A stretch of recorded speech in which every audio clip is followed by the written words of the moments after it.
Welcome to the Deep Dive. Today we're plunging into a stack of headlines from the Observer Group newspapers of Southern California, specifically from June 25, 2025. Right. You've given us a fantastic lens into California's week, and our mission, well, as always, is to sift through these stories, find the most important nuggets of knowledge and insight for you. That's right. And what's so compelling about these articles, I think, is that they aren't just, isolated local news items. Mm-hmm. They really reflect broader national trends and these critical conversations that are playing out across the entire country. So we'll be connecting the dots, looking at California's unique approach to celebrating history, tackling inequality, and forging ahead on policy. Let's unpack all of that. Absolutely. We're starting with a commemoration that resonates really deeply across the state. California leaders celebrating Juneteenth. Yeah. This holiday, as many know, marks the end of slavery in the United States, and it was officially recognized as a federal holiday just a few years back, 2021. And if you're looking for a powerful statement on what Juneteenth means, well, Assemblymember Isaac Bryan, he really delivered one on the assembly floor. What did he say? He reminded everyone that for Black Americans, there was no pathway of immigration to this country. We were stolen and brought to this country. He emphasized 14 generations of Black Americans were enslaved, highlighting that Black Americans are, quote, foundational to the building of this country. Wow. That really underscores a history often maybe overlooked. Definitely. And what's crucial to remember about Juneteenth itself, celebrated June 19th, is that specific history, right? Right. It marks the day in 1865 when enslaved African Americans in Galveston, Texas, finally learned they were free. Yeah, think about that. More than 2 years after Lincoln issued the Emancipation Proclamation. 2 years. It's incredible. And the news was delivered by Union General Gordon Granger. Right. And this specific timing, it often sparks reflection. And Brian's comments, you mentioned them, they seem to include an implied reference, maybe, to what some perceived as a pronounced silence from the federal government on Juneteenth this year. That's the feeling, yeah. He pointed out there was, quote, no official proclamation from the White House and no statements issued from agencies or departments, which is, well, it's a notable departure from past acknowledgments. Interesting. But despite that perceived silence from D.C., California leaders were anything but quiet. Not at all. Very vocal. Governor Gavin Newsom issued a really powerful proclamation. He said, July 4 is not the only day America celebrates its independence, and that the struggle for freedom, quote, did not end in 1776 or 1865, but continues to this day. A strong statement. And California is proud to recognize it as an official state holiday. And others echoed this too. Senator Akilah Weber Pearson celebrated Black excellence and unity in her district. State Controller Malia Cohen noted that freedom is not a finish line, it's a commitment. That's a great line. Yeah. And we also saw assembly members like Rhodesia Ransom, Corey Jackson, LaShaw Sharp Collins urging, continued recognition, fighting discrimination, renewing commitment to justice. Right, keeping the focus. Even LA Mayor Karen Bash, she posted on Instagram about celebrating freedom, resilience, and the ongoing fight for true justice. So a very clear message coming from California. Undeniably. Okay, so moving from that historical commemoration, let's pivot a bit to how broader national issues can, well, disproportionately impact specific communities. We can start with military service. Okay. When we connect this to the bigger picture, history, unfortunately, it signals a familiar reality for Black Americans in the military. Which is? A pattern of disproportionate risk, often coupled with unequal support. Look at the numbers. Black Americans are just over 13% of the U.S. population, but they account for nearly 19% of active duty Army personnel. 19%. That's quite a difference. It is. And historically, they've been consistently overrepresented in frontline and high-risk combat roles, yet strikingly underrepresented in the officer ranks. And this overrepresentation, the sources suggest it's not accidental, is it? It's linked to greater economic inequality. Directly linked. Recruitment data, it clearly reveals the military draws heavily from low-income communities. And Black Americans are disproportionately represented among enlistees, often seeking stability, because of systemic barriers to college or maybe civilian employment. And the issue doesn't stop at enlistment. No, not at all. Once enlisted, they're demonstrably less likely to be promoted into leadership roles. That's a problem often attributed to ongoing bias within the system. Which has consequences that last long after service ends, right? Absolutely. The repercussions, tragically, extend well beyond active service. The VA's National Health Study, for instance, found a significant disparity. Almost 22% of deployed Black veterans screened positive for PTSD, 22% compared to... compared to about 14% of white veterans. And what's more, Black veterans are less likely to receive culturally competent mental health care when they need it. That's a critical gap. Huge. And military justice records also show a troubling trend. Black service members are more likely to face court-martial. Wow. And here's a broader point to consider. The massive increase in military spending. Think about the over $6 trillion spent on post-9/11 wars. That often coincides with the defunding of essential domestic programs, education, healthcare. Things that communities rely on. Exactly.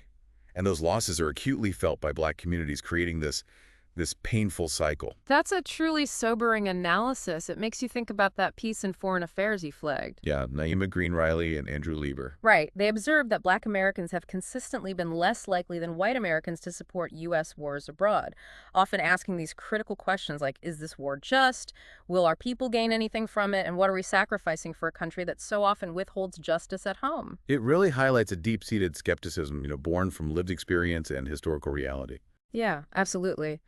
And speaking of accountability, it's not just government and military systems facing scrutiny. The corporate world is also grappling with this, right? We saw that with Target. Oh, definitely. Target's reputation, their in-store traffic, it's continued a downward spiral. They experienced 4 consecutive months of year-over-year foot traffic declines. 4 straight months. Yeah, including a 9% drop back in February, then 6.5% in March, 3.3% in April, and still down 1.6% in May. Consistent drops.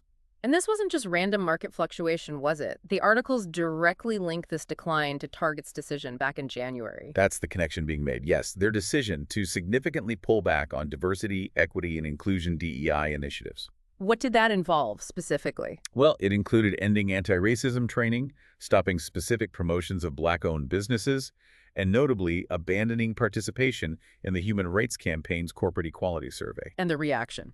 The backlash was immediate and intense. Dr. Benjamin F. Chavez Jr., he's the president and CEO of the National Newspaper Publishers Association, the NNPA, he called it, a red flag to Black America. Strong words. Very. And Bobby Henry, the NNPA chairman, was equally blunt.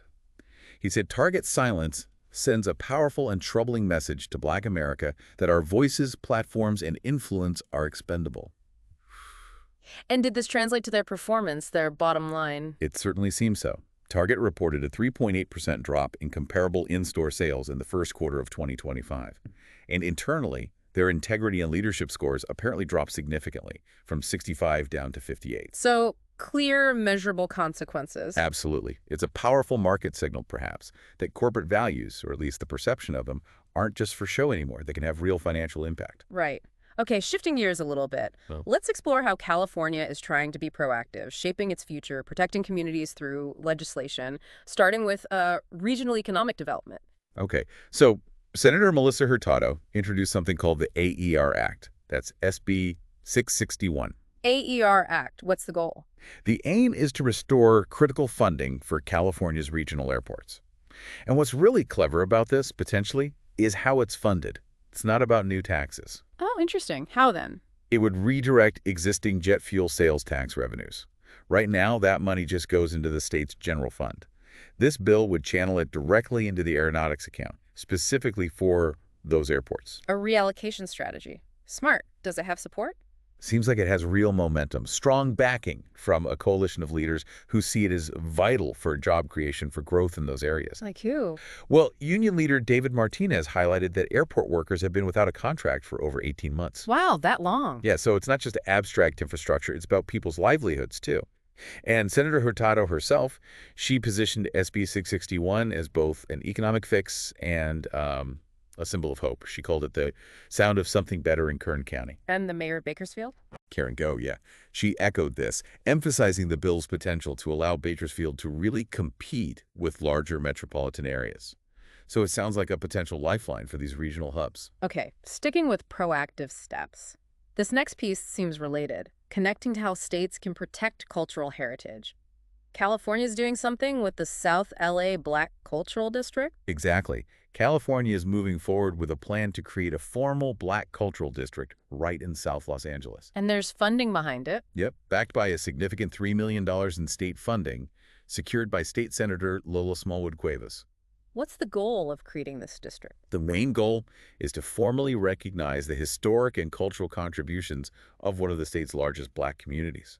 It's about honoring neighborhoods like the Crenshaw Corridor, Limert Park, historic Central Avenue, How would they do that? through things like public art, cultural markers, monuments, really embedding that history into the physical landscape.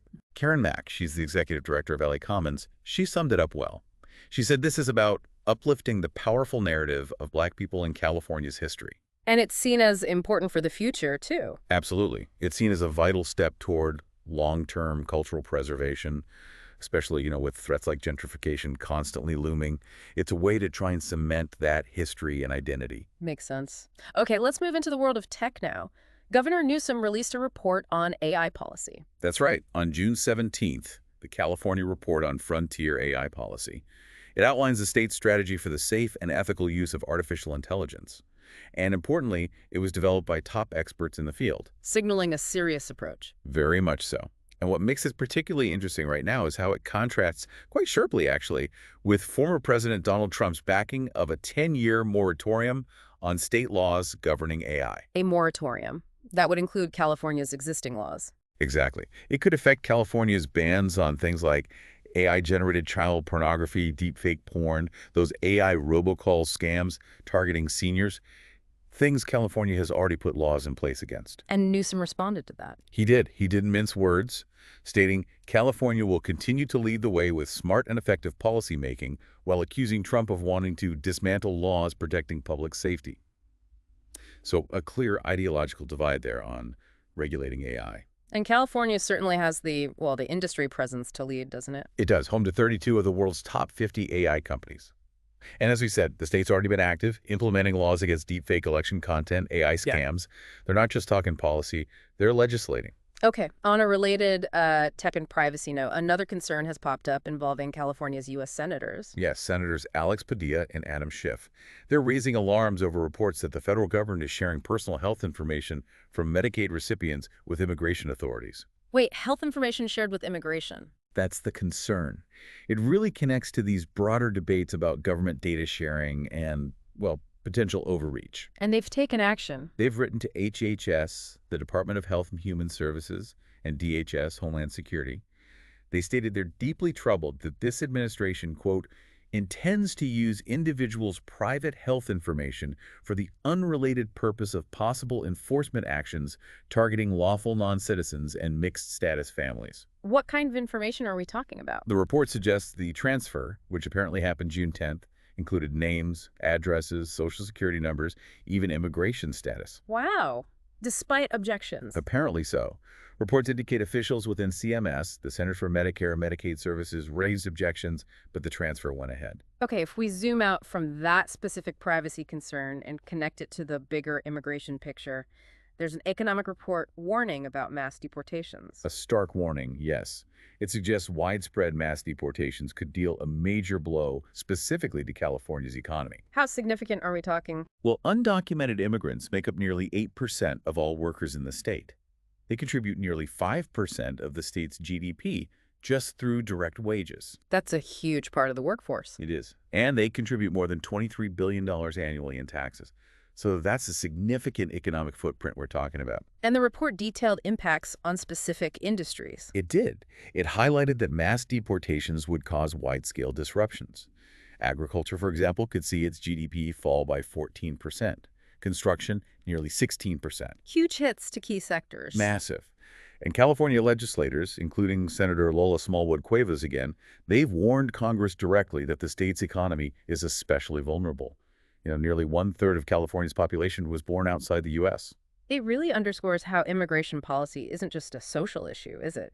It's profoundly economic, especially for a state like California. Absolutely. And this discussion also brings us back to fundamental rights and protections. Governor Newsom recently declared June as LGBTQ+ Pride Month in California. Reaffirming the state's commitment to equality and inclusion. Exactly. And that gesture, it takes on even more significance when you consider the national context.